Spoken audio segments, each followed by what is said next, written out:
before, but he also asked another great question, is saying that his biggest problem wasn't it was never understanding beats. It was that when he was playing in a show at a gig in his cover band, he was having trouble trying to keep in time with the other members of his band, which was a great question. He wanted to know, what can he do to fix that flaw? So here's what I said, is that you would take this metronome, any metronome, this is the one that I have, I'll zoom up on it. You would take this metronome, and let's take it and turn it on. And so here you hear 100 beats per minute, okay?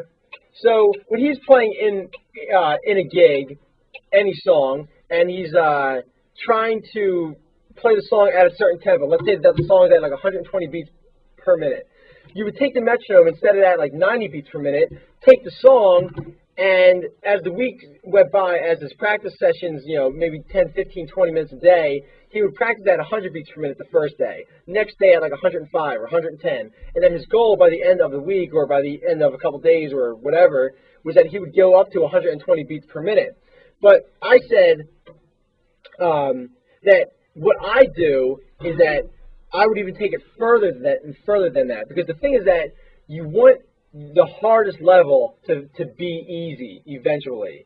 So like one day you learn chords, the next day you learn half notes, the next day you learn sight reading or whatever, and that the goal of getting good at something is the repetition and taking it further than you were supposed to take it, so that when you get to that point of when you have to play, it seems easy.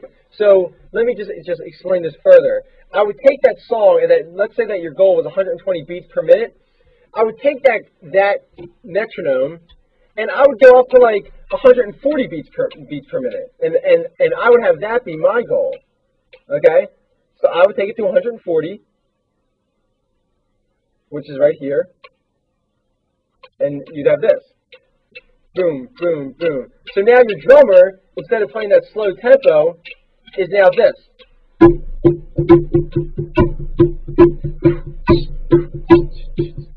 Okay?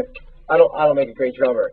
But now, when it comes time to play that gig, or to fall back down to 120 beats per minute and play with other people, 120 seems like nothing, because you're so used to playing at a fast, difficult tempo that your goal tempo of 120 seems like nothing, because in reality it's not, because you're now that much better.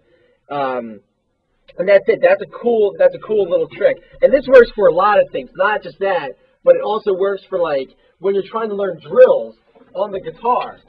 Is that if I'm learning a drill and I set my tempo at like 110 beats per minute, and I keep trying like for like a week, like just trying to get that tempo, and I just can't, and I just can't get it.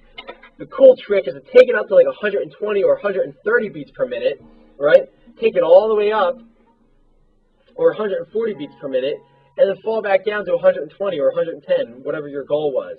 And then it's going to seem that much easier. And then before you know it, your fingers are going to be so used to playing fast that when it comes time to play quote-unquote slow, it's going to seem like nothing. So these are all great questions, and that's a great technique. It's a fantastic practice technique that a lot of professional musicians do. And it's what I do, and I live by it. So that's helped me out a lot. So are there any other questions? That was just going through his question. That was just answering his question. What I did was that a minute ago I explained half notes, whole notes, and quarter notes. Now, for those who aren't familiar, what I have here is a piano staff. Now that would look something like this. Let me see if I can go here into my desktop, and I'll zoom up. So like here, don't get too confused by this, but your piano would actually have two staves together. Now, if I click on one of these, this is just one staff, okay? And I'm going to write that in just so you know. Staff, let me see. I'll go here. Okay, that's just a staff, which is, I'll do this.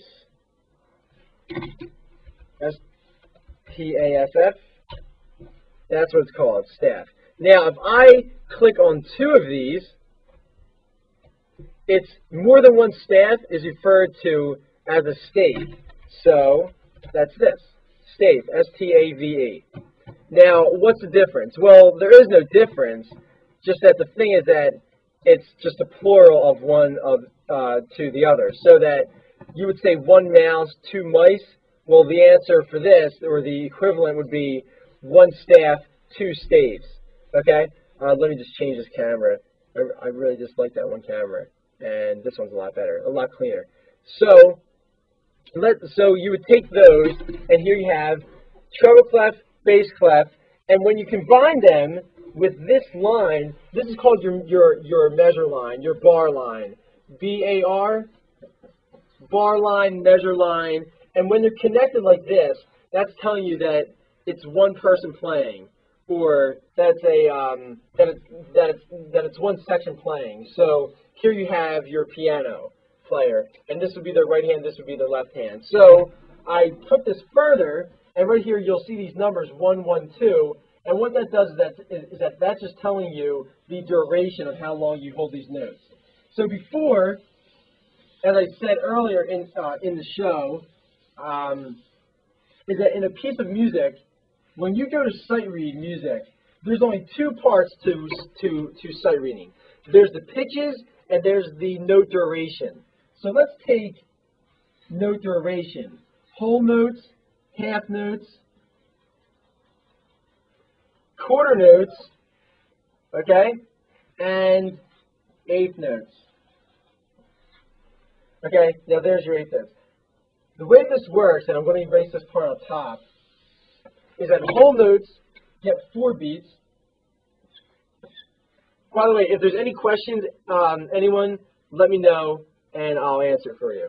So whole notes get 4 beats. Half notes get 2 beats. Quarter notes get 1 beat, and an eighth note gets half a beat. Now, there's another important part about this whole thing, and a lot of people don't know this. They just kind of know the notes, and they don't really understand the actual composition of the notes. But that there's 3 parts to a note. This top part is called the flag, F-L-A-G. Okay? This part right here is called the stem, and this part here is called the head. So there's the 3 parts to your note: the head, the stem, and the flag.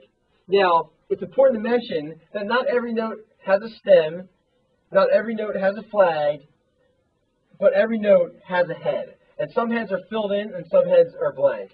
So what's that mean? Well, here's your whole note. No stem, no flag, and it's got a blank head. And then you can see the rest. Your eighth note has a flag, right? Your quarter note doesn't. But also, if I were to make this a 16th note, I would just put 2 flags. Or if I wanted to make it a 32nd note, I would make it 3 flags. Okay?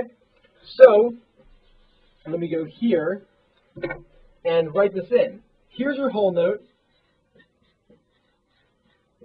Here's your half note, right here. Quarter note. And here's your eighth note. Now, as I said before, your whole note gets 4 beats, half note gets 2, quarter note gets 1, eighth note gets half a beat. So now, what I had explained earlier, and I'll go through this really quick, and this would be a great refresher for some of the people who are tuning in today.